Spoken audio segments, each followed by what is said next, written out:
Assalamualaikum warahmatullahi wabarakatuh. Selamat pagi, salam sejahtera bagi kita semua. Baiklah, kita lanjutkan pembicaraan kita untuk materi kuliah manajemen padang pengembalaan. Pada kesempatan ini kita akan membicarakan tentang gulma pada padang pengembalaan.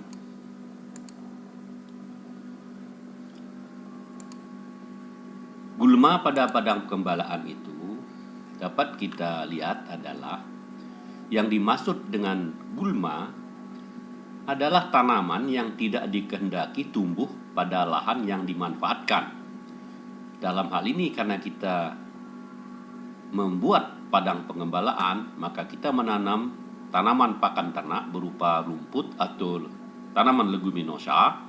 Maka tanaman selain daripada rumput yang kita tanam dan leguminosa yang kita tanam, maka itu adalah kita sebut sebagai gulma. Gulma ini, tanaman pengganggu ini biasanya pertumbuhannya sangat cepat. Kemudian dia juga mengganggu pertumbuhan tanaman utama. Tanaman gulma ini seringkali tidak dapat dimakan atau tidak palatable bagi ternak. Dan kalau ada yang termakan oleh ternak, maka seringkali tanaman-tanaman gulma pengganggu ini dapat mengganggu produktivitas ternak. Dan kemudian apabila gulma ini dibiarkan atau ketika kita melakukan pengembalaan yang tidak terkontrol pada tanaman padang rumput kita, maka gulma ini akan dapat merusak padang pengembalaan. Gulma berkayu merupakan ancaman utama bagi padang rumput alam yang ada di Indonesia. Tanaman ini mulai memantapkan dirinya seiring dengan meningkatnya tekanan penggembalaan pada padang penggembalaan. Gulma berkayu utama di padang penggembalaan alam meliputi lantana, gulma bunga putih, Chromolaena odorata, jarak merah, Jatropha, dan bidara, atau Ziziphus. Gulma, terutama Chromolaena, adalah jenis gulma yang sangat cepat menyebar melalui biji-bijian yang terbawa angin. Kemudian biji-bijian yang terbawa angin ini akan tinggal pada bagian dari padang pengembalaan yang terbuka dan kemudian dapat tumbuh dengan cepat. Lantana dan Jatropha menyebar melalui buah. Gulma potensial yang lain adalah akasia berduri dan biduri. Akasia berduri ini banyak didapatkan di daerah-daerah kering di Indonesia bagian timur.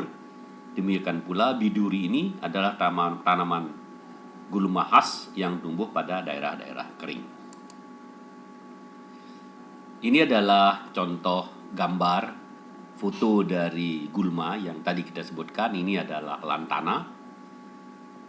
Tanaman lantana ini sekarang varietas-varietas spesies lantana yang kecil-kecil itu sering digunakan sebagai tanaman hias. Bunganya seperti ini, kita sudah sering lihat. Kemudian yang adalah Ziziphus, di bahasa Inggris disebut dengan Chinese apple.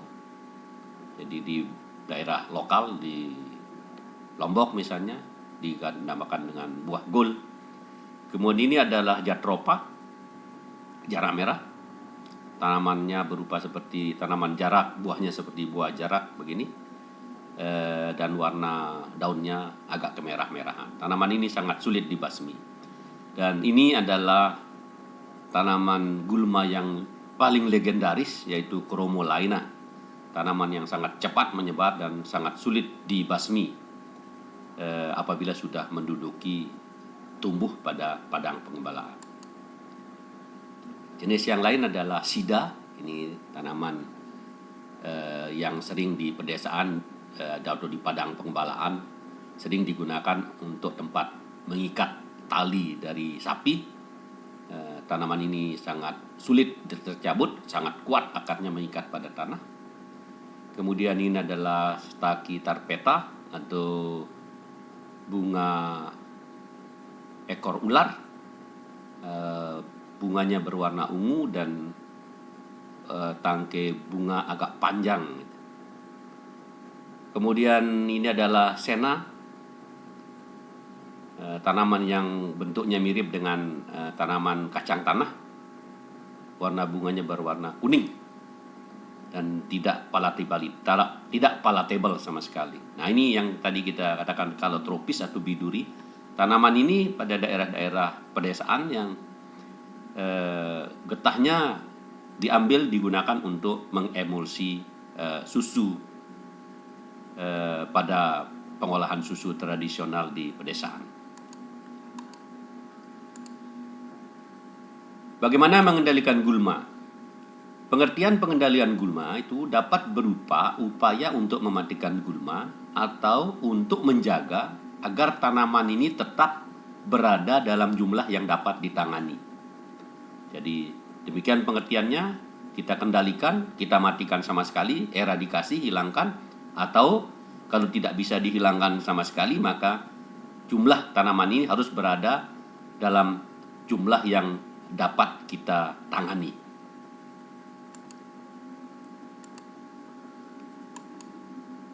Cara-cara pengendalian gulma. Cara-cara pengendalian gulma itu bisa pertama menggunakan pengendalian secara kimiawi, kemudian kedua melakukan pengendalian secara mekanis, kemudian yang ketiga melakukan pengendalian secara biologis, dan yang keempat melakukan pengendalian secara ekologis. Pengendalian secara kimia itu bisa dengan menggunakan herbisida.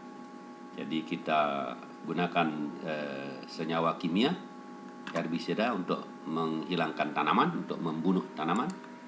Kemudian pengendalian mekanis adalah menggunakan peralatan, bisa peralatan sederhana, bisa peralatan berat. Jadi misalnya kita potong, kita bongkar, kita bisa potong dengan parang, dengan linggis, dengan cangkul, atau kita juga bisa menggunakan traktor atau alat berat yang lainnya.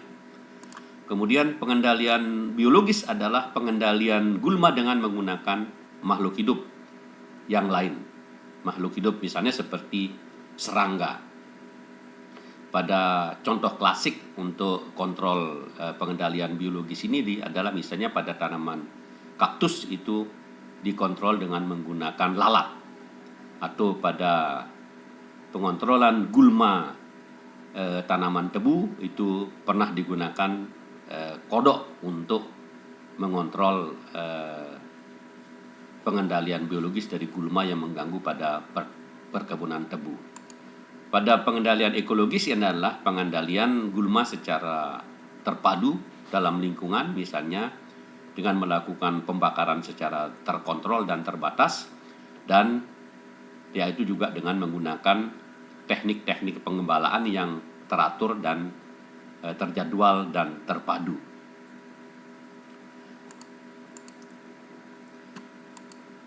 Kalau kita melihat hubungan antara gulma dan kondisi dari padang pengembalaan, maka dapat kita lihat pada gambar yang berikut.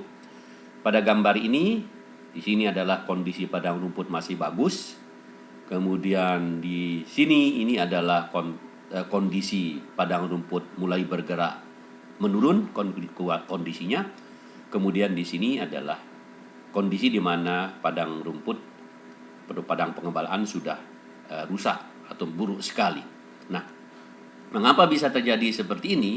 Mengapa bisa terjadi penurunan kondisi dari padang rumput itu? Pertama adalah akibat dari penggembalaan berat. Terlalu banyak ternak yang digembalakan pada padang pengembalaan ini, sehingga tanaman pakan ternak tidak dapat atau tidak sempat untuk tumbuh kembali karena baru bertumbuh, kemudian dikonsumsi, dimakan oleh ternak yang ada, dan ternak yang ada sangat banyak jumlahnya karena ini adalah melakukan penggembalaan berat.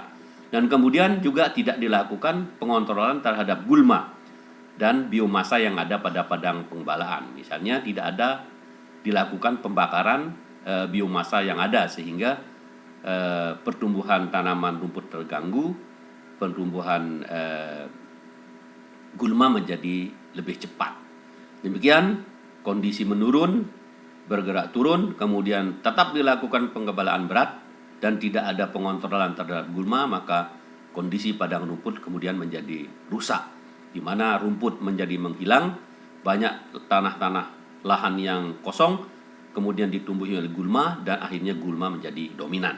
Nah, ketika kondisi gulma sudah dominan, padang rumput menjadi rusak, maka untuk membuatnya kembali pada kondisi padang rumput yang baik atau padang pengembala yang baik adalah sangat berat dan memerlukan biaya serta tenaga yang cukup besar. Yang bisa dilakukan adalah yaitu pada padang rumput yang sudah didominasi oleh gulma, lalu kita lakukan pengendalian gulma, baik pengendalian gulma secara mekanis dengan dipotong, dibongkar, dicabut, kemudian juga dilakukan pengontrolan secara pembasmian gulma dengan menggunakan pengendalian secara kimiawi, jadi disemprot dengan menggunakan herbisida. Dengan demikian gulma menjadi berkurang, tanaman pakan ternak, rumput menjadi tumbuh kembali, kondisi menjadi lebih baik. Kemudian sesudah itu, ketika kondisi rumput menjadi lebih baik, gulma mulai menghilang, kita lakukan penggembalaan ringan. Jadi benar-benar dilakukan pengontrolan terhadap jumlah ternak yang menggembala, yang merumput pada padang penggembalaan. Kemudian di samping itu, di samping kita melakukan kontrol terhadap penggembalaan dengan melakukan penggembalaan ringan, kita juga harus melakukan pembakaran yang panas, yaitu untuk menghilangkan biomasa-biomasa yang menumpuk yang ada pada padang penggembalaan. Jadi kita lakukan pembakaran, sehingga dengan demikian biomasa terbakar, beberapa gulma yang ada juga ikut bisa dihilangkan dengan melalui pembakaran, sehingga kemudian kondisi padang rumput menjadi semakin membaik dan akhirnya dapat pulih kembali dengan rumput mendominasi dan gulma menjadi hilang. Jadi kalau boleh dikatakan penggembalaan berat dan tanpa pengontrolan gulma akan membuat kondisi padang rumput menjadi semakin memburuk, dan pengendalian gulma serta pengontrolan dengan melakukan pembakaran yang terkontrol dapat memperbaiki kondisi padang rumput, menghilangkan gulma, dan membuat padang rumput yang tadi sudah buruk kondisinya, sudah rusak, dapat kembali semakin membaik dan pulih seperti sedia kala. Jadi kondisi padang rumput yang ada, yang kita miliki akan tergantung pada tindakan yang kita lakukan. Jadi tindakan yang kita lakukan ada misalnya pertama, mengontrol banyaknya ternak, jadi mengontrol penggembalaan, tidak boleh melakukan penggembalaan berat. Kemudian kita melakukan pembakaran padang penggembalaan secara terkontrol dan teratur untuk membakar biomasa yang menumpuk pada padang penggembalaan atau padang rumput. Dan ketiga, kita melakukan pembasmian, eliminasi dari gulma yang tumbuh di padang penggembalaan. Demikianlah kuliah kita untuk materi gulma yang ada pada padang penggembalaan. Dengan demikian maka kita akhiri kuliah kita di sini dengan saya mengucapkan terima kasih. Assalamualaikum warahmatullahi wabarakatuh.